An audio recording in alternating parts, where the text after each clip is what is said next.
Progressão geométrica, né? Progressão geométrica é um tema que faz parte de um grupo que eu já falei para vocês, que são o grupo das sequências. Significa que ele não é um tema com 100% de recorrência anual no Enem. Ele normalmente fica girando em como normalmente só cai uma questão.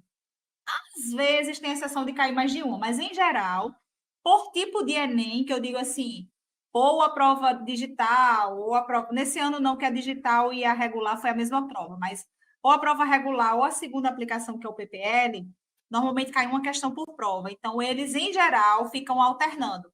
Um ano a questão de sequência, um ano a questão de progressão geométrica, outro ano de progressão aritmética. Progressão geométrica, aonde vocês vão ver mais progressão geométrica aplicada? Vocês vão ver em duas situações.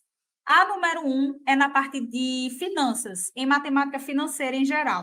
Falou em juro composto é uma aplicação da progressão geométrica, tá certo? Então, a progressão geométrica nada mais é do que uma aplicação da matemática financeira, tem uma aplicação da matemática financeira. Os juros compostos são lindos para quem quer ganhar dinheiro, ou seja, para o banco e se você tiver com alguma aplicação. Mas nunca peça dinheiro emprestado em juros compostos, né? Que não é jogo não é jogo não. Sai no prejuízo. Agora, se você for emprestar, aí faz em juros compostos. Outra aplicação que vocês vão ver da progressão geométrica é mais ligado à reprodução, seja populacional, seja de bactérias, tá certo? Então, vocês vão ver questões envolvendo isso. Por quê? Porque ela é muito ligada à função exponencial. Uma progressão geométrica nada mais é do que uma aplicação da função exponencial. Ou seja, esse é um tema que ele tem duas conexões. Se vocês conhecerem bem função exponencial e se vocês tiverem uma boa noção de matemática financeira, mas principalmente função exponencial, aí vocês vão ter uma boa compreensão de progressão geométrica, porque vocês vão estar lidando o tempo todo com PG, tá bom? Ou, desculpa, com potência, tá bom? Então, vamos lá.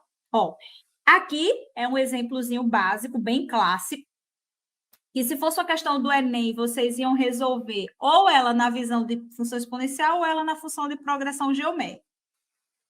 Por isso que progressão geométrica não é uma cadeira cativa todo ano, porque algumas vezes eles colocam função exponencial, aí é um 2 em 1. E muitas vezes as questões do Enem envolvem matemática financeira. Então, por isso que eles não ficam botando mais de uma questão sobre progressões. Mas vamos lá. Um laboratorista pesquisou uma cultura de bactérias em uma lâmina. Ele percebeu que havia apenas 5 bactérias a cada hora. No entanto, a quantidade delas dobrava. Então, o que significa isso? É que eu tinha uma população inicial de 5 bactérias, depois de uma hora viraram 10, depois de mais de 2 horas viraram 20, e assim sucessivamente. Representando seria isso aqui, ó. 5, 10, 20, 40, 80, 160 e assim por diante. Que nada mais é do que vocês multiplicarem por 2 o termo anterior. Essa multiplicação que eu estou fazendo, dizendo que é o dobro, e assim por diante, ela é o que a gente chama de razão da progressão geométrica. A razão da PA, normalmente a gente representa por R, tá certo? Já na PG, vocês vão representar por quê? O que é o quê? Porque o que vem de quociente e a progressão geométrica, para vocês determinarem a razão, vocês vão sempre dividir um termo pelo seu anterior. Como vocês fazem uma divisão, o resultado da divisão é quociente, por isso que se usa o quê? Aí você vai dizer assim, professor, eu quero ser do contra, quero escrever outra letra. Não tem problema. Só não use as padrões que são X, Y, tá certo? Por quê? Porque normalmente quando vier uma questão vai vir com X, aí você vai se confundir. Mas você pode chamar, sei lá, razão de Q, de K, qualquer outra coisa. Mas o mais legal é usar o Q porque você não se confunde com outras letras, tá bom? Então, o padrão é que a gente usa Q por causa do quociente, tá bom? Então, essa seria a representação dessa progressão geométrica na forma de sequência, ó, com reticências, porque ele não fala que em determinado tempo, essa bactéria parou de se reproduzir. Um exemplo de bactérias que vocês poderiam ter uma sequência de uma PG infinita seria assim: sabendo que uma determinada colônia de bactérias se reproduz dobrando a cada hora, mas após 5 horas, uma determinada pessoa tomou uma medicação que suspendeu a reprodução das bactérias, aí pronto. Significa que você vai ter 5 termos e que é uma PG finita, tá certo?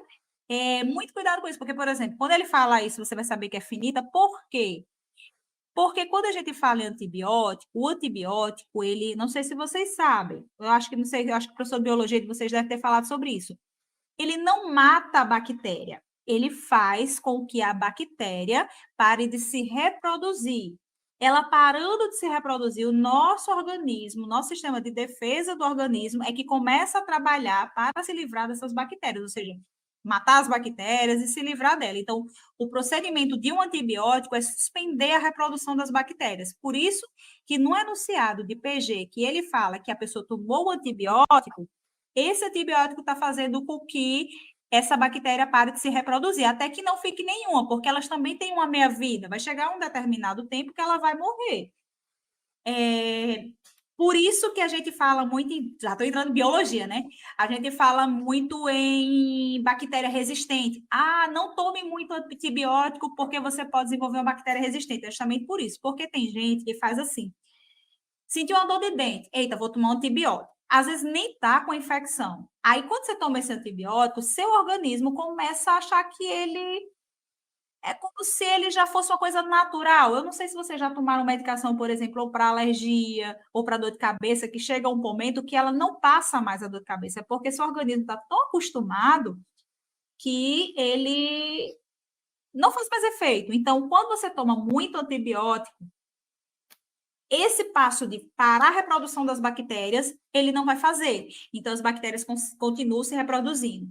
Quando se fala bactéria resistente, significa que existem bactérias que aquele antibiótico não consegue fazer esse processo. Então, ela continua se reproduzindo e a infecção piorando. Por isso que o ideal, curiosidade, né, é que normalmente quando você vai tomar um antibiótico, você dê uma pausa de pelo menos 3 meses. Você espera uma medicação, aí você, professora, mas se eu adoecer, aí você tem que usar outro tipo de antibiótico, mas o mesmo antibiótico, a indicação é que você não repita ele em sequência, senão você começa a ficar resistente a ele. Então, pronto, falou em questão que fala em bactéria, tomou antibiótico, significa que a PG é crescente, não, desculpa, a PG é finita, tá bom? Porque ele para de reproduzir em um determinado tempo.